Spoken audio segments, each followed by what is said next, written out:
is Mary, and today we're going to talk about working color work using double knitting. Double knitting is a very unique technique that allows you to create a reversible, double-layered piece of fabric. And when you work color work using this technique, it creates a color reversed version of the same image on both sides.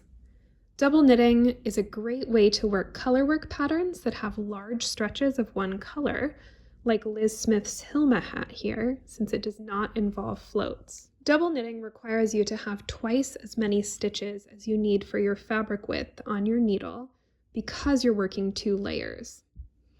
Especially when working color work, 2 color double knitting stitches can be treated in pairs. 1 stitch on the front layer knit in one color, and another stitch on the back layer corresponding purled in the other. When working from a chart for double knit color work, each square represents 1 pair of those stitches. The basics of working double stockinette in 2 colors consists of knitting the first stitch of each pair with both of your yarns in back, bringing both yarns to the front, and then purling the other stitch with both of the yarns in the front, and then returning your yarns to the back. Keeping the unused yarn to the opposite side of the work from the stitch being worked creates a double-sided stockinette fabric with no true wrong side. To make things easier to maneuver, regardless of whether you knit English style or continental, you'll want to hold both of your yarns in one hand so that the color you're working knit stitches with is towards the front, and the color you're purling with is towards the back. That way, whether your yarns are in the front or the back, you've got the color you need closest to the needles in position to use. It's also worth noting that since there are no floats in double knitting, color dominance is not a factor in terms of how you hold your yarns, so tension them in the way that is comfortable for you. A knitting thimble here can be helpful if you're a continental knitter. I've just got them run over my index finger and then running under different fingers so that they can keep them separated. So here I've got my normal hold for me for the front yarn going over my index finger and then back out under my pinky. And then the back yarn is going to go under my index finger, back under my ring finger, and then out over my pinky. But I encourage you to hold your yarns however is comfortable for you. I've got a basic chart here that I've already worked the first 12 rows of. And as you can see, the first stretch of the next row is in one color, this gray here, which we'll call color 1, corresponding to the purple yarn in our swatch. Even though this fabric is reversible, there will still be an established right side to keep things straight. This is what we're considering our right side. And on that side, the charted stitches will represent the color we'll use to knit, and we'll purl the other stitch in each pair with our second color. So we'll start by knitting the first stitch on the left needle in color 1, bringing both of our yarns to the front, and then purling the second stitch in color 2, then returning our yarns to the back.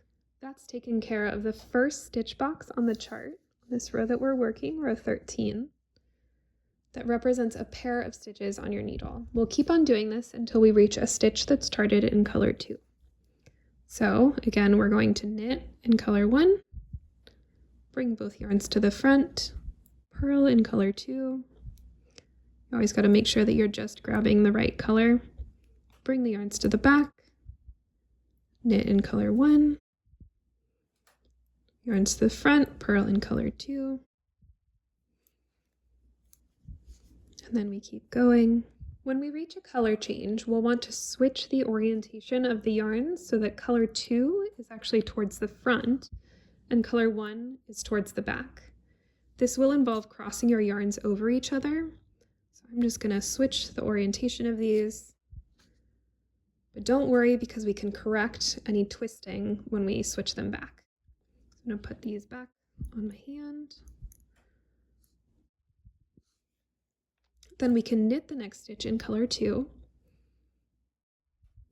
Bring the yarns to the front, and then purl the second stitch of the pair in color 1. Bring both yarns to the back. We'll work all the color 2 stitches on the chart this way. So these are the color 2 stitches. Then we get to more color 1 switches. We'll switch the orientation of the yarns back. So I'm going to work across the color 2 stitches now. So knit with color 2, bring the yarns to the front, purl with color 1, then bring the yarns to the back.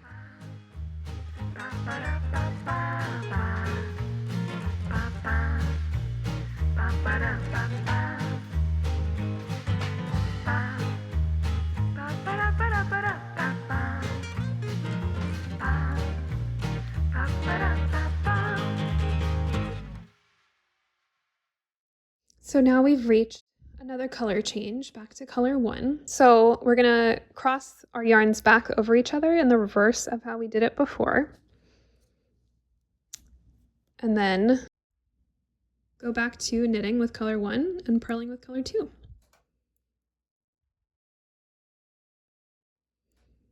So I'm going to finish out the row, since the rest of the stitches on my chart are in color 1, by using color 1 to knit the next stitch, and then bring the yarn to the front, purl in color 2, and then bring the yarn to the back.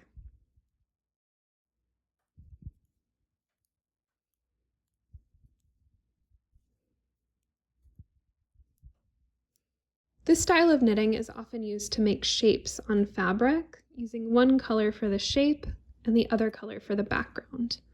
One way to make the knitting process easier is to visualize the shape you're making. So here we're starting a heart, and we're going to go out from the bottom diagonal 1 stitch out each row.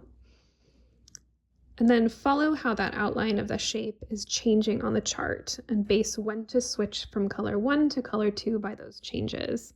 So here I knew on this row to start in color 2 1 stitch earlier than the last row.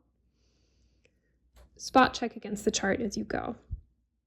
You can also add grid lines to the chart in regular intervals. The Hilma hat pattern has that, if your chart doesn't already have them, to make it easier to track your work. Double knit color work can be worked flat or in the round. I've worked this swatch here flat. But if you're working flat, you'll need to make sure that you twist your yarns together at the beginning or end of each row in order to keep the layers together. And switch which colors you're knitting and purling with based on the chart every other row to keep the design consistent as a reverse image. This means that on even numbered chart rows, I would actually read the charted stitches in color 1 as knitting with color 2 and purling with color 1, and vice versa, reading the chart from left to right. When working in the round, like you do with Hilma, all chart rows would be read from the chart as is, right to left. And there you have it, the basics of double knit color work. Happy knitting!